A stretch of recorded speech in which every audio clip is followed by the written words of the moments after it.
Hello. Let's talk February. I read like 7 whole books in February, which is verging on being a lot for me, and definitely much improved over January where I read 3. So let's get into it. So I had a couple of audiobooks. Let's start with that, I guess. I listened to The Searcher by Tana French. It was okay. So a few years ago, I read The Witch Elm by Tana French, and I thought that was a pretty good book. So I finally decided to pick up another audiobook of one of her books, but I know she does like this whole series, and I didn't want to get into the series, so I had to read The Searcher because it's not part of the series, except now it's the beginning of its own series, and I'm like, oh boy. I think I probably will read the sequel to this, which comes out like this month or something, but I'm certainly not going to be hurrying, because I liked The Searcher well enough, but I didn't think it was that interesting. So like, basically it's about this retired Chicago cop who moves to Ireland, and he could just do that, I guess. Okay. I mean, it's not like he doesn't have a job, but he buys this like house that needs a bunch of work on it, and he's just like fixing up the house, and he ends up getting slowly involved in this sort of mystery around town. Like, it's this kid comes and starts kind of bothering him, and eventually this draws him into looking for this young man, the brother, who has recently gone missing. Like, he hasn't been seen for several months, and so Coop, I think was his name, the main character, starts casually investigating this, and it all kind of comes together in a way that, like, just as kind of like, well, there's connections between various things that are going on. But the thing is, it's not so much that it's a mystery. It's a mystery for the kid, but there are other people who do know what happened, and they're all just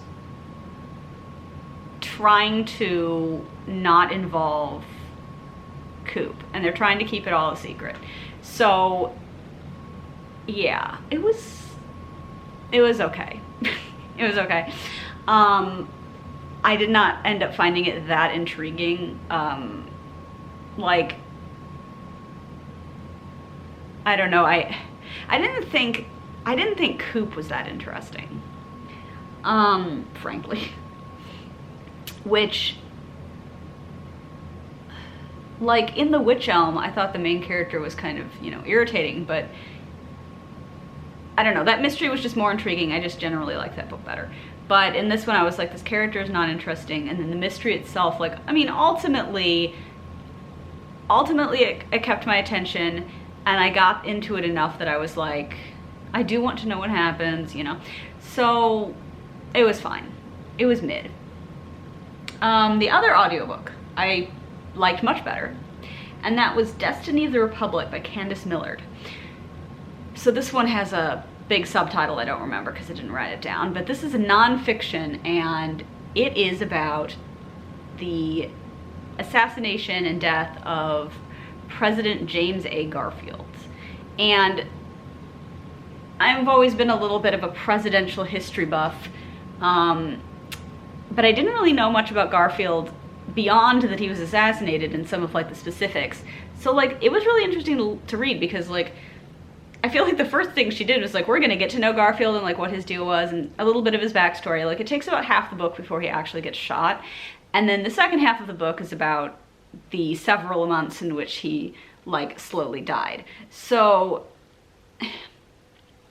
yeah, so I was just like, oh boy, you were making me like this guy though. And so then and then I'm sad about it. I'm like, this is so fucked up. He's like, what, in his, I don't know, he's like 50-ish, and there's like late 40s or something, and he gets, I think, maybe late 50s, something like that. But he's just kind of like solidly a middle-aged man with like kids who are still pretty young, the youngest ones anyway. And it just made me really sad. I was like, what the fuck? And also it made me angry because really the reason he died obviously was that he was shot. But the secondary reason was that like he just did not get good medical care from these doctors because they, I don't know, like he's the fucking president, but I mean, it was complicated, right? Like they wanted to find the bullet. There was no way to do that didn't involve just sticking instruments into the hole in his back. But if they just left well enough alone and made sure he was like, I don't know, properly like hydrated and like fed and stuff, he probably would have recovered despite living in, you know, a world without antibiotics or x-rays. I mean, they even said like if he'd just been a regular guy who had ended up at the hospital in DC, he probably would have survived. But as it was, he ended up getting this raging infection that basically like ate away at his body. And he lost like an absurd amount of weight. I think they said he went from being like 210 pounds because he was like 6 feet tall. He's like a pretty big guy. Down to 130, which is less than what I weigh. So that's fucked up. And just absolutely like wasting away. And this, the weirdest bit is when Dr. Bell was like, I think that was not his name. Dr. Bitch. I don't remember the doctor's name. It began with a B though. But anyway, when he kept insisting that he didn't have an infection, he kept insisting Garfield was fine and didn't have an infection. And I was like, the author just listed like 5 symptoms of sepsis. What are you talking about? So I'm not sure if he was just straight up lying to the press because he didn't want any negative information to reach Garfield or his family. He want like what, he's gonna get healed by good vibes or something. I don't know. It was infuriating, but it was really interesting. So I would recommend that. Also, there was some stuff about Alexander Graham Bell in there as well, because he like tries to invent a metal detector, and he kind of does, and then it doesn't end up working that well because it turns out they've got Garfield lying on a mattress with metal springs. And it's like, oh my God. So it was just like, it was really a parade of fuck ups. And then he died. And then, you know, that sucks. And I don't know, he seems like I was literally listening to it like I would vote for him. He seems good.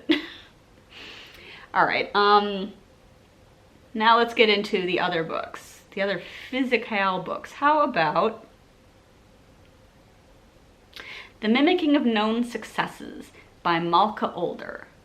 So this one, it's just a little bitty novella, and that's why I picked it up, because I was like, I want something short. And it was pretty good.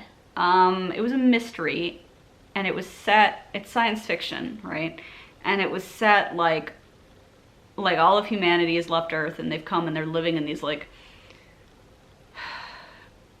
space station, almost like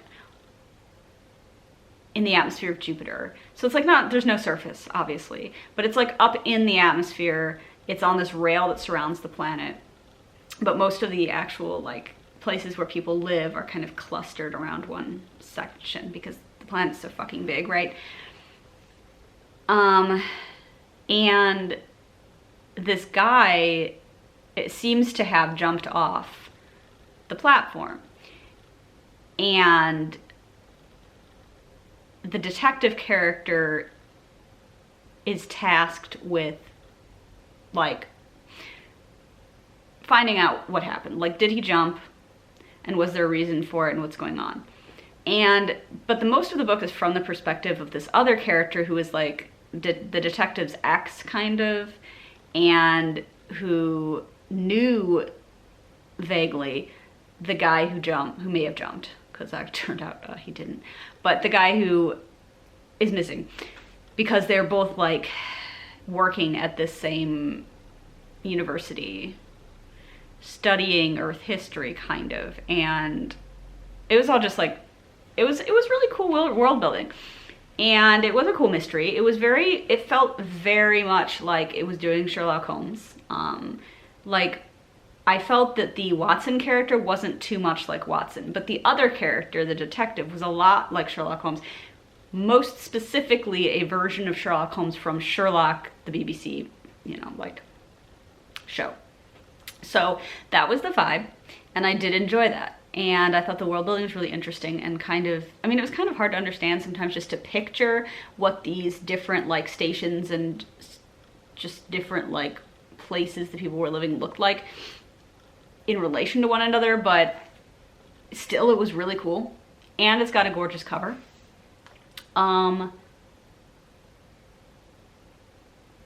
Yeah, so I mean, I liked that one, and I think it's going to have a sequel. I don't know if we're talking like series or anything, but I think it is going to have a sequel, which I would definitely consider reading.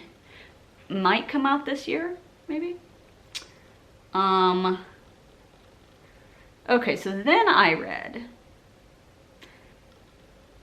Under the Banner of Heaven by Jon Krakauer. So this one I'd really been looking forward to because I watched the TV show Under the Banner of Heaven, which I want to say it's from HBO, but I might be 100% incorrect on that. I don't actually know where it was. I don't remember. But I watched it twice.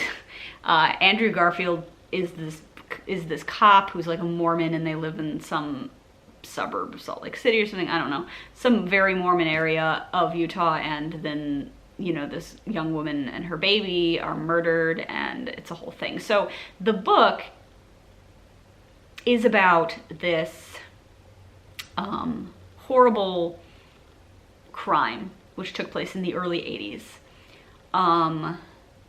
But if you've seen the show but not read the book really focuses a lot more on Mormon history and on talking about like different fundamentalist sects of the Mormons, and kind of building all of these different elements of why the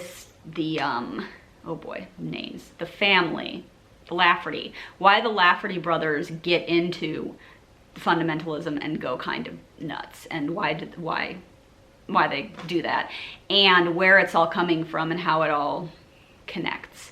So it's not, you know, it's not presented as here's this cop and we're following him solve the mystery. Like, he probably is not even a real guy, he's just a fictional character for the show. It's a great show, but yeah. And it's not at all, the book doesn't present it as a mystery even. You read the first thing, the prologue literally, you know, goes down, they were murdered and it was the brothers and it was blah, blah, blah. Later in the book you get into more details, but like, you know what's up from the beginning. It was really interesting. Like, I learned a lot about Mormon history. I mean, especially focusing on Joseph Smith and then Brigham Young, and like how Joseph Smith created this religion, and then they moved to Ohio, and then Missouri, and then Nauvoo, Illinois, and then and then Joseph Smith gets shot, and then they leave and go to Utah. Yeah, wild. Also just the sheer amount of bullshit. Yeah. And then some stuff with like these guys who were charting the Grand Canyon and may or may not have been killed by Mormons. And then the stuff about the Mountain Meadows Massacre, which is referenced in the show, so I did remember a bit of what that was. Very disturbing. And also just the relationship between like the Mormons once they were in Utah and the federal government. And also the relationship with polygamy. Where did that come from? And how long did they lie to everybody about it? And like, I thought so interesting, like, here's Joseph Smith doing polygamy, insisting that it's like God's word, but also only like 10 guys know about it. And they don't tell the majority of the other Mormons, even like after his death. And I'm like, why couldn't this man just be normal? No, instead of like, I don't know, whatever. I guess if you can pretend that God told you that it's okay for you to like fuck other people's wives or marry teenagers, then that's what you're gonna do. Yeah. It was weird. Also, he was only like 38 or something when he died. I was like, damn, dude. Okay. Anyway, I've actually been to Nauvoo, but I was a kid, so I really don't remember anything about it. It would be cool to go back. I think they have like kind of a museum or something. But it also makes me kind of go like, oh God, like how accurate is it gonna be? I don't know. Like he literally had a little theocracy there in Nauvoo and like ran everything very, and like understandable why people in the neighboring towns are like, what the fuck, nobody likes this. But then also you can't go murdering your neighbors even if they are part of a weird cult. You can't do that, so, you know. But then on the other hand, if you're publishing rude things in a newspaper that are true, you can't go and burn the newspaper printing press down and insist that nobody can talk about you negatively.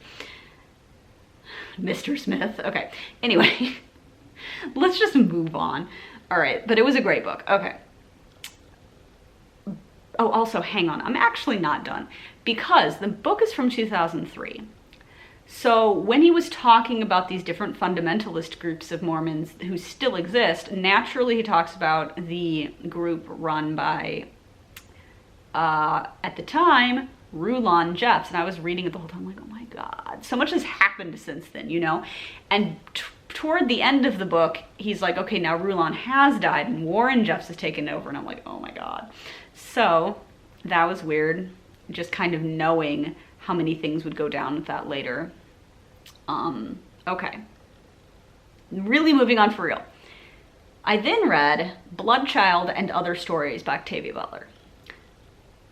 No notes. It was very good. So this is the only short story collection that Octavia Butler published because she was not really a short story girly, I guess. That's not really what she wrote. But she wrote some, and them, along with a couple of little essays, are what's in this book, and I thought it was very good. And also it was really interesting because the only thing of hers I've read is Kindred, and technically that's sci-fi, but like only because there's time travel. So I haven't really read anything by her that gets into like how does she do sci-fi, and this definitely showed me that she does sci-fi in just such a cool way. Like she really wants to kind of play with biology and just do some fucked up stuff, and I'm like, hell yeah, I'm into it. And I need to read more of her books. I don't know where I'm gonna go, frankly. I don't know what, but eventually. Okay. I just have so much less to say about that. I don't know, I just feel weirdly like if I'm talking about nonfiction, I want to explain what I learned. But if I'm talking about fiction, I want to just be like, it fucked. Next question. It's hard to talk about like a short story collection, especially because there's several, you know, there's a lot of different things going on in there. I will say that it was a good version that I read because she does have little bits after each story where she talks a little, like for a couple of paragraphs about like why she wrote it or what her feelings were on it or whatever. And I appreciated that. That was just like, it was cool to kind of get my own thoughts as I was reading it and then to learn hers when I was done, you know. Okay, My Dark Vanessa by Kate Elizabeth Russell. So I've been intending to read this book basically since it was published and just hadn't got around to it, but it happened to be like on a stand, like on a display at the library when I went there, and I was like, okay, I guess I have to read it now. It was it was a lot. Like, it's basically about this woman who was sexually abused by this professor at her like school as a teenager, but she doesn't really think about it that way. And also it's like 2017 now, Me Too movement thingy is happening, and someone has come out against him, and you know, she doesn't want, like, I don't know, it's complicated. Like, her thoughts and feelings about it like evolve over the course of the book, and a lot of the book is flashbacks to their initial relationship, not just like beginning when she starts at the school and he starts creeping on her, but then extending beyond that when she's in college and he still comes over sometimes, and like their relationship is complicated and messy. And yeah, it was it was a lot. I thought it was very good, actually. I thought it was very good. I guess I would consider it just kind of straight up literature, like contemporary fiction, not really a genre, and I don't read stuff like that super often. So it was really good. Yeah, it was really good. It was fucked up. It was very good. Found Foundation and Earth by Isaac Asimov was the last thing I read in February. I can close the notebook now. And honestly, this was because like I wanted to read it. It was on my to-read list. And I liked Foundation's Edge, which I read back in December, enough that I decided, let's just continue it actually quite early in the year. Let's not wait too long. And you know what? I think that was probably good. Foundation and Earth is pretty good. I mean, basically, it's the same characters from Foundation's Edge, which I'm glad because I generally liked them. And Mr. Main Character still wants to go find Earth. And he's got this notion that if he does, he will understand why he chose at the end of Foundation's Edge that the galaxy like needs to become this kind of single being. I don't want to explain this, but like basically he doesn't think that the great galactic empire that the Foundation is working towards is the solution anymore. Now he thinks it's Galaxia, and everybody would kind of like be one being in a sense, like different parts of one being. But he doesn't like it, and he spends basically the whole book coming up with all of these arguments for why it sucks, and getting into these arguments with Bliss, who is part of Gaia and is with them on this journey, you know, into these like discussions and debates with her over it. But he doesn't like it, but he has this intuition that it's still correct, because they're like, well, your intuition is like special and correct for some reason. And he's like, okay, why? And also I don't understand why I feel this way. But I feel like if I go find Earth, that will answer the question for me. So yeah, it was interesting. They went to a number of different places, and some wild shit happened.